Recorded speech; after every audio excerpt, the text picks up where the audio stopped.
Bismillahirrahmanirrahim. Assalamualaikum warahmatullahi ta'ala wabarakatuh. I am Nordiana binti Arushah and two other members, Nur Sharina Shirin binti Hasmuri and Siti Khadijah binti Zafri. Today we will be presenting to you question week 12 about Malay reservation land. Okay, first question. Definition of Malay reservation land. Malay reservation land means the ownership of land devoted to the Malays only, and non-Malays cannot own land and are not allowed to trade for this land. There are many terms land reserved for Malays, which is Tanah Rizab Melayu, Tanah Simpanan Melayu, Tanah Pegangan Melayu, Tanah Pegangan Adat Negeri Sembilan, and Tanah Kesultanan. Okay, Malay reservation under Article 89, subsection 6 of Federal Constitution means land reserved for alienation to Malays or to natives of the state in which it lies. And Malay includes any person who, under the law of the state in which he is resident, is treated as a Malay for the purpose of the reservation of land. Okay, next, we move to the question number 2. What is relevant legislation for Malay reservation land? One enactment for 4 former federated Malay states negeri-negeri Melayu bersekutu, which is Perak, Selangor, Negeri Sembilan and Pahang, used these enactments. First, Malay reservations enactment 1913, but this enactment telah dimansuhkan. And second, Malay reservations enactment 1933, which is currently used for these states. And the last one is Malay reservations enactment amended 1935. Okay, then there are 5 state enactments for the former unfederated Malay states negeri-negeri Melayu tidak bersekutu, which is Johor used the Johor Malay Reservation Enactment 1936. Perlis used the Perlis Malay Reservation Enactment 1935. Kedah, the Malay Reservation Enactment of Kedah 1931. Terengganu used the Malay Reservation Enactment of Terengganu 1941. And also for Kelantan, used the Kelantan Malay Reservation Enactment 1930. Okay, then let me see what is the meaning of Malay under Article 160 of Federal Constitution. Malay means a person who professes the religion of Islam, habitually speaks the Malay language, conforms to Malay custom, and was before Merdeka Day born in the Federation or in Singapore, or born of parents, one of whom was born in the Federation or in Singapore, or is on that day domiciled in the Federation or in Singapore, or is the issue of such a person. Okay, to simplify the meaning of Malay under this article, there are 4 characteristics, which is first, the person must be a Muslim. Second, speaks Bahasa Melayu, Bahasa Malaysia, and the third one, complies with the Malay customs, and the last one, domiciled in Malaysia and Singapore. Okay, next, interpretation of Malay under section 2 of the enactment 1933. A person belonging to any Malayan race who habitually speaks the Malay language or any Malayan language and profess the Muslim religion.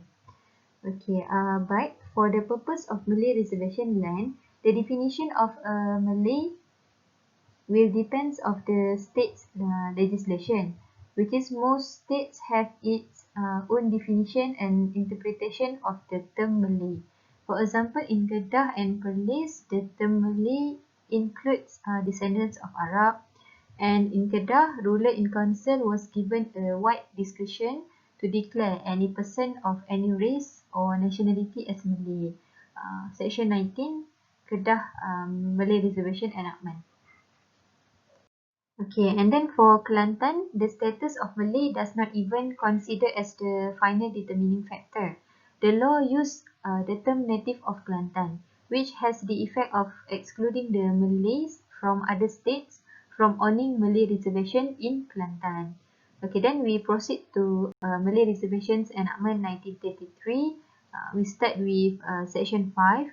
What land may be included in a Malay reservation? Okay, apakah tanah yang boleh dikategorikan sebagai tanah rizab Melayu?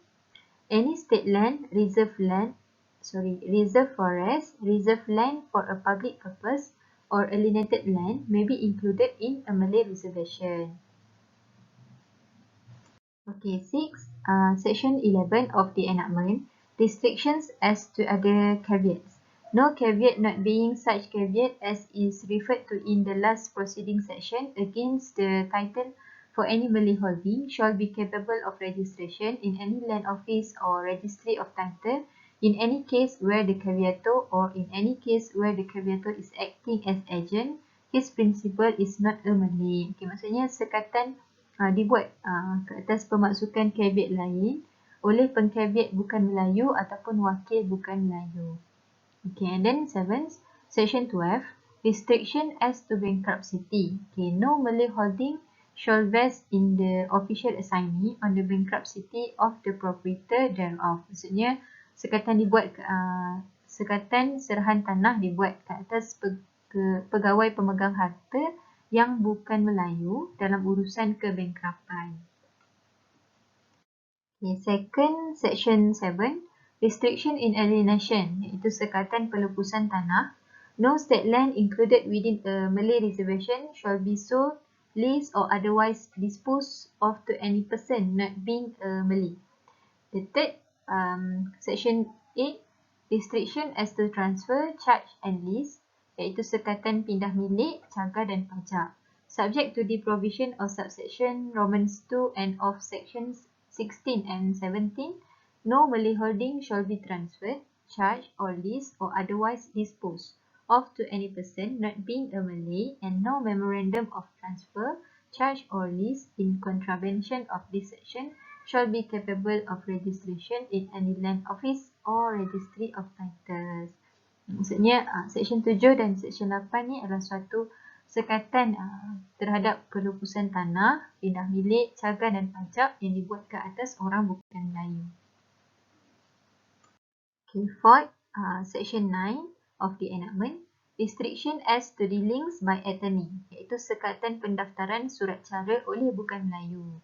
Okay, every memorandum of transfer, charge or lease of a Malay holding which is executed on behalf of the proprietor thereof by any person not being a Malay who purports to act as attorney of such proprietor shall be void, and no such transfer, charge or lease shall be capable of registration in any land office or registry of titles. Maksudnya suatu surat cara pindah milik tanah, cagaran atau pajakan pun tidak boleh dibuat oleh orang bukan Melayu terhadap tanah yang berstatus tanah resap Melayu. Okay, and then fifth, section 10, restriction as to caveats based on lien by deposit of title, iaitu sekatan pemasukan lien dan caveat pemegang lien oleh bukan Melayu. No lien by deposit of the issue document of title for any Malay holding as security for a debt shall be capable of being created in favour of any person not being a Malay, and no caveat in support of any such lien by deposit shall be capable of registration in any land office or registry of titles. Okay, next, section 15, restriction as to grants of probate and letters of administration. No grant of probate or letters of administration shall operate to vest any Malay holding in any executor or administrator who is not a Malay. Okay, maksudnya section 15 ni adalah suatu sekatan ke atas pemberian probate ataupun surat pentadbiran oleh bukan Melayu ke atas mana-mana tanah pegangan Melayu atau tanah yang berstatus tanah resap Melayu. Okay, and then section 20, decision in doubtful case by the ruler of the state in concern. If any doubt shall arise as to whether any person is a Malay within the meaning of this enactment, or as to the mode of operation of this enactment, the same shall be referred through the resident to the ruler of the state in concern, who shall decide the same. And every such decision shall be final and shall not be questioned or revised by any court. Okay, maksudnya kalau dalam nak menentukan maksud Melayu bagi seseorang individu itu, ia akan ditentukan oleh ketua negeri, ruler of the state in concern, dan tidak boleh dipersoalkan keputusan itu oleh mana-mana mahkamah. Okay, and then the last one, section 21, enactment to prevail against provisions of other laws. If any case, if have any case, have any conflict shall arise between the provisions of this enactment and the provisions of the Land Code 1926 or the Civil Procedure Code 1918 or of the Powers of Attorney Enactment 1912, the provisions of this enactment shall prevail. Okay, maksudnya kalau ada terdapat suatu kes yang bertentangan dengan peruntukan enactment 1933 ini dengan peruntukan Land Code, Civil Procedure Code ataupun the Power of Attorney Enactment, maka peruntukan dalam enactment ini adalah terpakai. Assalamualaikum. I'm Siti Khadijah binti Zaifril as second presenter. Let's move to the next question. The question 3 is Malay Reservation Land category, iaitu kategori tanah rizab Melayu. The answer, there are 4 land that be declared as Malay Reservation. Terdapat 4 jenis tanah yang telah diisytiharkan sebagai tanah rizab Melayu. First is government land, all land in the state except alienated land, mining land, reserve land and forest reserve. Tanah kerajaan iaitu semua tanah yang berada dalam sebuah negeri, termasuklah dasar sungai, tepi pantai serta dasar laut yang terletak di sepadan negeri atau kawasan perairan negeri selain daripada tanah rizab, tanah beri milik, tanah lombong dan tanah hutan simpanan kekal. Second, reserve forest land, land gazetted under the section 2 National Forestry Act 1984, iaitu tanah hutan simpan, mana-mana tanah yang telah diwartakan sebagai hutan simpanan kekal menurut section 2 Akta Perhutanan Negara 1984. The third is land reserved for a public purpose. Section 5 National Land Code 1965 defines reserved land as land for the time being reserved for a public purpose in accordance with the provisions of Section 62 or of any previous land law, iaitu tanah rizab awam. Menurut Section 5 National Land Code telah mendefinisikan tanah rizab sebagai tanah yang telah disediakan untuk maksud awam sesuai dengan peruntukan Section 62 atau mana-mana perundangan tanah yang lepas. Contoh tanah rizab ni ialah public schools, hospitals, police stations and others. And last category is alienated land, land given by the PBN to certain owner through a registered title, iaitu tanah beri milik. Mana-mana tanah yang telah diberikan oleh PBN kepada pemilik tertentu melalui hak milik yang telah didaftarkan, sama ada hak milik itu kekal atau sementara, sama ada untuk selama-lamanya atau untuk satu tempoh yang terhad. Now, let's go to the next slide, which explaining about conditions for declaration, iaitu syarat-syarat sesuatu tanah itu diisytiharkan sebagai tanah rizab Melayu. First, Article 89 Subsection 2 Federal Constitution said only land that has not been developed or cultivated, iaitu berdasarkan kepada perkara 89 Subsection 2 Federal Constitution, hanya tanah yang belum dimajukan ataupun dicucuk tanam yang boleh diisytiharkan sebagai tanah rizab Melayu. Second, Article 89 Subsection 2 Federal Constitution, if 100 hectare land is declared as Malay Reservation, an equal area of land of 100 hectare which has not been developed or cultivated shall be made available for general alienation to the general public including the Malays. Iaitu berdasarkan kepada perkara 89 Subsection 2 Federal Constitution, dia juga menyatakan bahawa sekiranya 100 hektar tanah telah diisytiharkan sebagai tanah rizab, maka 100 hektar pada suatu tanah yang lain yang belum dimajukan ataupun dicucuk tanam hendaklah disediakan untuk diberi milik kepada orang ramai termasuklah Melayu. Third, Article 89 Subsection 3 Federal Constitution, if any part of the land ceases to be a Malay reservation, either wholly or only part of it, any other land in that state with a similar character and of area not exceeding the area of that land must be immediately declared as a replacement. Without replacement, the revocation is not valid. Berdasarkan kepada perkara 89 subsection 3 Federal Constitution, mana-mana tanah reserve yang telah dibatalkan sama ada seluruh ataupun sebahagian, maka satu kawasan lain dalam negeri itu yang mempunyai keluasan tanah yang sama hendaklah diisytiharkan sebagai ganti kepada tanah yang telah dibatalkan itu. Sekiranya tidak, maka pembatalan itu adalah tidak sah. Next, Article 89 subsection 4 Federal Constitution, the land must not be owned or occupied by a non-Malay or which such a person has then any right or interest. Berdasarkan kepada perkara 89 subsection 4 Federal Constitution, tanah itu mestilah tidak diduduki ataupun dimiliki oleh orang bukan Melayu ataupun mana-mana orang yang mempunyai hak ataupun kepentingan terhadap tanah itu.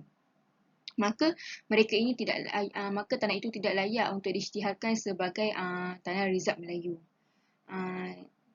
Section 3 of Malay Reservation Enactment of Kedah, town area or land in sanitary board cannot be declared as Malay Reservation. Berdasarkan kepada Section 3 Enactment Reserve Melayu Kedah, tanah bandar ataupun tanah yang berada di kawasan sanitary board tidak boleh diisytiharkan sebagai tanah reserve Melayu. Then, the Malay Reservation Enactment of Terengganu, only town or village land can be declared as a Malay Reservation.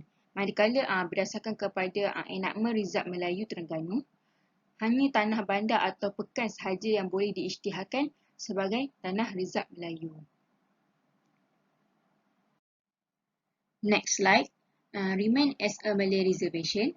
Any land that were declared to be a Malay Reservation must remain as Malay Reservation unless it is otherwise declared and gazetted to be void by the parties concerned, iaitu kekal sebagai tanah reserve Melayu. Mana-mana tanah yang telah diisytiharkan sebagai suatu tanah reserve Melayu hendaklah kekal sebagai tanah reserve Melayu selagi mana tidak diisytiharkan ataupun diwartakan terbatal oleh mana-mana pihak yang berkenaan. Then, orang asli reservation. According to Section 6 Subsection 2 and 7 Subsection 2 Act of Orang Asli, areas and aborigines reserve cannot be declared as a Malay reserve, iaitu berdasarkan kepada peruntukan Section 6 Subsection 2 dan 7 Subsection 2 Akta Orang Asli, kawasan dan reserve orang asli bukanlah diisytiharkan sebagai tanah reserve Melayu.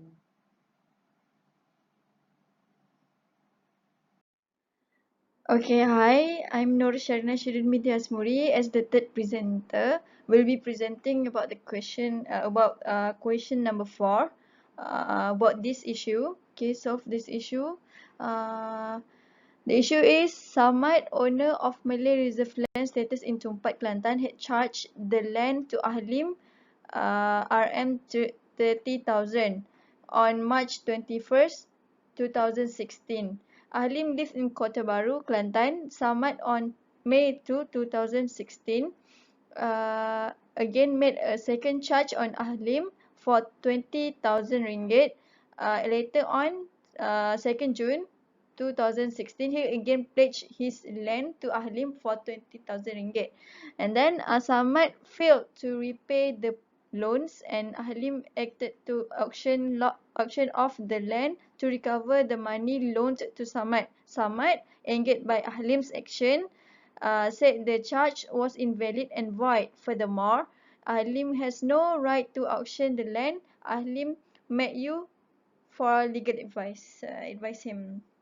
Okay, so secara ringkasnya, Samad ni adalah seorang pemilik sebidang tanah berstatus ni lah tanah reserve Melayu di Tumpat, Kelantan. And Samad ni dia telah menggadaikan tanah tersebut kepada Ahlim dengan harga RM30,000. Itu gadaian yang pertama pada 21 Mac 2016. Yang mana Ahlim ni dia duduk dekat Kota Baru, Kelantan. Okay, and then Samad ni buat pula cagaran yang kedua. Maksudnya dia buat gadaian lagi yang kedua pada 2 Mei 2016 kepada Ahlim dengan harga RM20,000. And then pada 2 Jun 2016, dia sekali lagi telah mencagarkan tanah Rizab Melayu tu kepada Ahlim dengan bayaran RM20,000.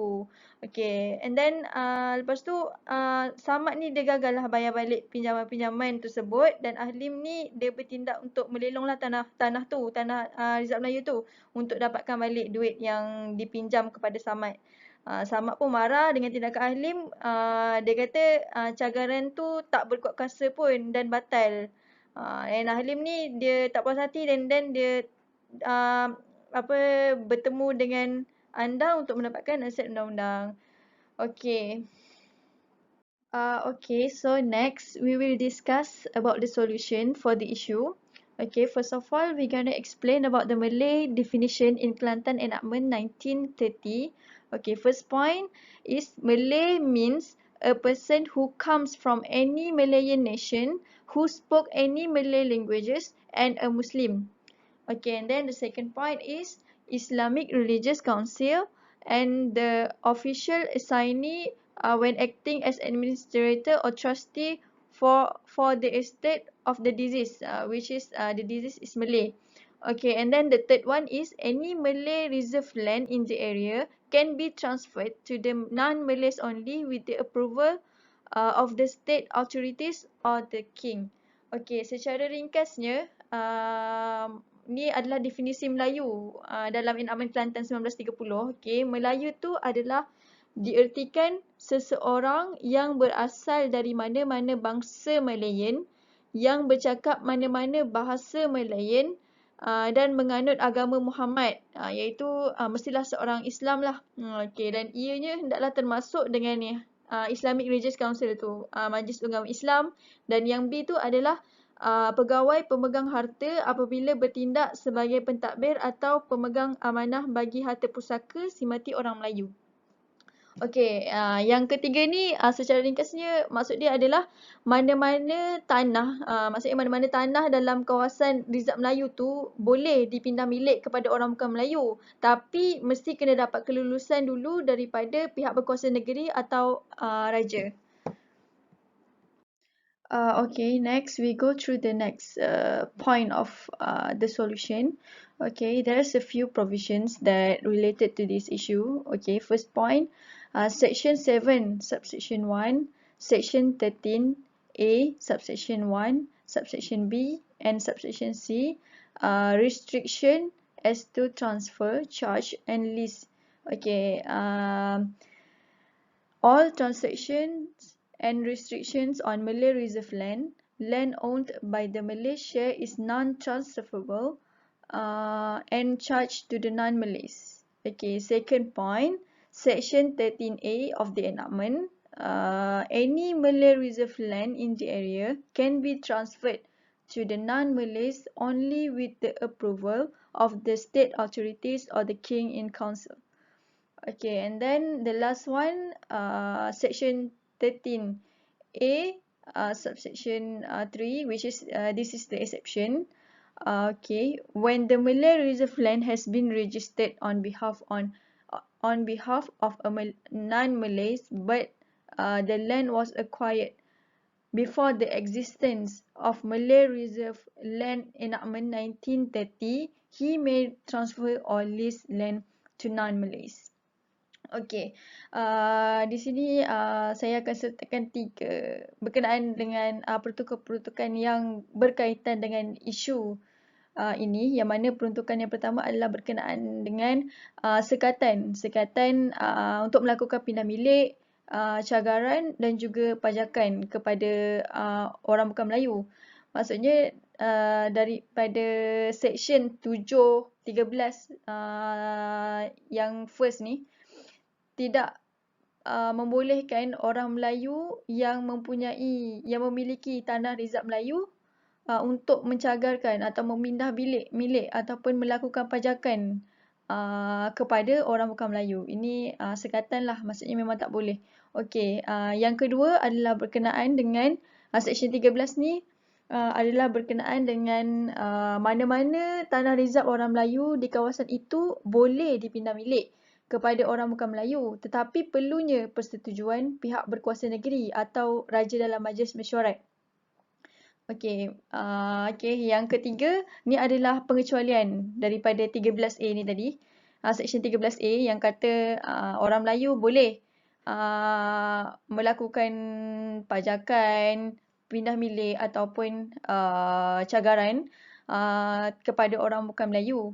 Tetapi perlunya persetujuan dan juga kebenaran daripada pihak berkuasa kan. Okey, yang ke Section 13A-3 ni adalah pengecualian daripada Section 13A ni. Yang mana dalam Section 13A ni, apabila sebidang tanah tu yang terletak dalam kawasan Rizab Melayu, dia telah didaftarkan atas nama seorang bukan Melayu, tapi tanah tu diperoleh sebelum wujudnya enakmen Tanah Rizab Melayu 1930 ni, yang enakmen Kelantan ni lah, maka dia boleh memindah milik atau memajak tanah itu kepada orang bukan Melayu. So bagi kes macam ni, urus niaga boleh dikuatkuasakan tanpa mendapat persetujuan raja dalam majlis mesyuarat lah. Maksudnya tak perlu pun minta kebenaran daripada state authorities ataupun ruler in council tu. Tapi kalau tanah tu sekali lagi dipindah milik daripada orang bukan Melayu kepada orang Melayu atau dipajakkan kepada orang Melayu, so orang Melayu yang pemegang terakhir tanah Rizab Melayu tu dan juga telah didaftarkan sebagai pemilik tanah tu, dia tak boleh lagi dah memindah milik atau memajak tanah tersebut kepada orang bukan Melayu tanpa mendapat kelulusan daripada majlis daripada raja dalam mesyuarat tu ataupun state authorities. Okay, we go through the referred cases of this issue. Okay. The first case is T. Barium Singh versus Pegawai Pentadbir Pusaka Malaysia. Okay, the issue in this case is whether a non-Malay have a valid lien rights when depositing a document Malay reserve land titles as security for loans. Okay, and then the court held it is not a legal offence to deposit a document and plaintiff can recover the debt. Okay. Maksud dia dekat sini, kes secara ringkasnya, dalam kes ni, T. Barium Singh ni adalah sebagai plaintiff, iaitu seorang bukan Melayu. Dia nak menuntut hutang sebanyak RM10,000 kepada daripada Pegawai Pentadbir Pusaka Malaysia ni, yang mana Pegawai Pentadbir Pusaka Malaysia ni telah mencagarkan tanah Rizab Melayu kepada T. Barium Singh. Okey, telah mendepositkan satu dokumen tanah, satu dokumen hak milik Tanah Rizab Melayu ni kepada T. Barium Singh ni. Jadinya sebagai satu security pinjaman lah. Jadi dia nak tuntut balik hutang tu. T. Barium Singh ni dia ada hak lien ke tidak dekat dalam kes ni. Okay, so the court held, okay, maksudnya kat sini mahkamah putuskan dia tak menjadi satu kesalahan pun menurut undang-undang lah untuk mendepositkan dokumen hak milik dan plaintiff tu bolehlah recover hutang tersebut. Okey, maksudnya dekat dalam kes ni dekat dalam kes ni cagaran yang dilakukan oleh Pegawai Pentadbir Pusaka Malaysia terhadap Tanah Rizab Melayu kepada T. Barium Singh ni diterimalah. Maksudnya boleh dia nak mendepositkan satu dokumen hak milik Tanah Rizab Melayu tu kepada plaintiff. Okey, maksudnya dekat sini cagaran tu diterima dan bukanlah satu kesalahan di bawah undang-undang. Okey. And then the second case is Ho Giok Chai versus Nik Aisyah. Okay, the issue in this case is whether the charge on Malay reserve land to a non-Malay was valid or not. Okay, the court held the charge is invalid and void pursuant to the provisions of Section 12 Subsection 1 of Kelantan Malay Reserve Enactment 1930. Okay, yang ini berbeza pula. Kes yang kedua ni berbeza keputusannya daripada kes yang pertama tadi. Okay, yang mana isu dalam kes yang kedua ni adalah sama ada cagaran yang dilakukan oleh Nik Aisyah tu, cagaran yang dilakukan oleh Nik Aisyah ke atas satu tanah Rizab Melayu kepada Ho Giok Chai ni, iaitu seorang bukan Melayu, sah ataupun tidak. Okey, jadinya mahkamah putuskan bahawa cagaran tu tak sah dan juga terbatal jika menurut section peruntukan di bawah Section 12-1 dalam enactment Tanah Rizab Kelantan, Tanah Rizab Melayu Kelantan 1930. Okay. Okay, so we go to the last one, which is the conclusion for this issue. Okay, Ahlim has no right to auction the land because the charge was invalid and void pursuant to the section 7, 13A, subsection 1, subsection B and subsection C of the enactment, and referred case Ho Giok Chai versus Nik Aisyah. A non-Malay in Kelantan has no right on the Malay reserve land, but in section 13A of this enactment, a Malay can transfer or charge or lease to a non-Malay only with the approval of the state authorities or ruler in council. But in the T. Bariam Singh versus Pegawai Pentadbir Pusaka Malaysia case, the charge that made to a non-Malay in Kelantan was valid because of the tradition of a Kelantanese Malay pupil can charge a Malay reserve land to the non-Malay who lived in Kelantan. Okey, baiklah. Ini adalah kesimpulan daripada isu ni tadi, daripada semua solution tadi.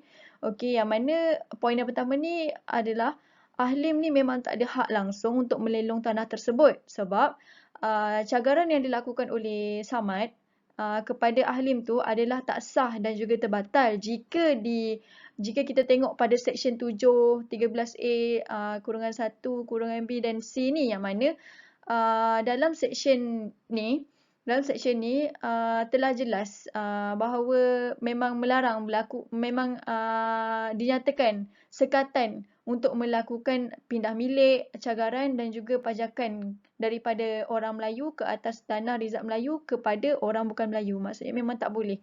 Dan ini juga terbukti dalam keputusan kes Ho Giok Chai versus Nik Aisyah, yang mana dekat dalam kes ni dalam kes ni mahkamah putuskan bahawa cagaran yang dilakukan oleh Nik Aisyah terhadap tanah Rizab Melayu kepada Ho Giok Chai itu adalah tidak sah dan terbatal. Okay, a non-Malay in Kelantan has no right on the Malay reserve land. Yang mana seorang bukan Melayu di Kelantan memang tak ada hak langsung ke atas tanah Rizab Melayu, yang mana ianya kita refer balik kepada seksyen 7, 13A, kurungan 1, kurungan B and kurungan sini yang berkenaan dengan sekatan tadi.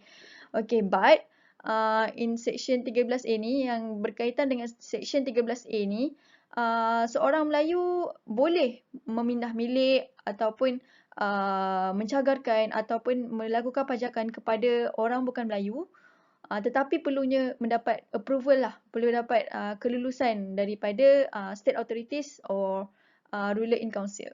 Okay, so kalau macam dekat dalam isu ni tadi, Ahlim perlu mendapatkan kelulusan dan juga perlu memohon lah kebenaran daripada state authorities or ruler in council untuk membenarkan pindah milik tanah Rizab Melayu tersebut kepada dia. Tapi kes yang kedua ni berbeza pula.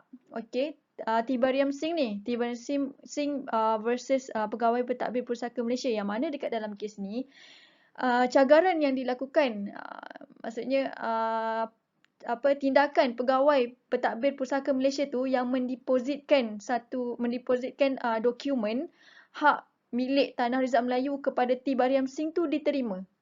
Maksudnya charge tu diterima.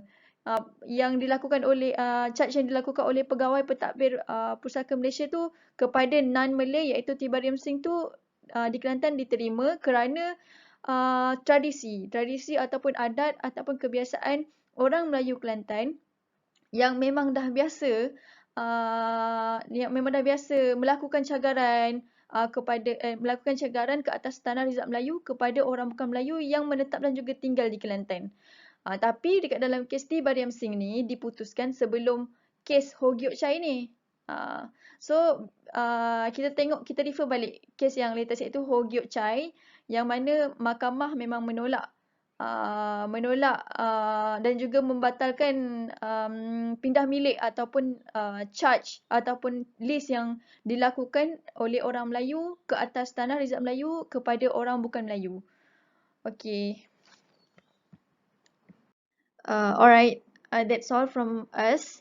If you guys have any question, you guys can ask through forum slot at the Spectrum. Okay, thank you. Assalamualaikum warahmatullahi wabarakatuh.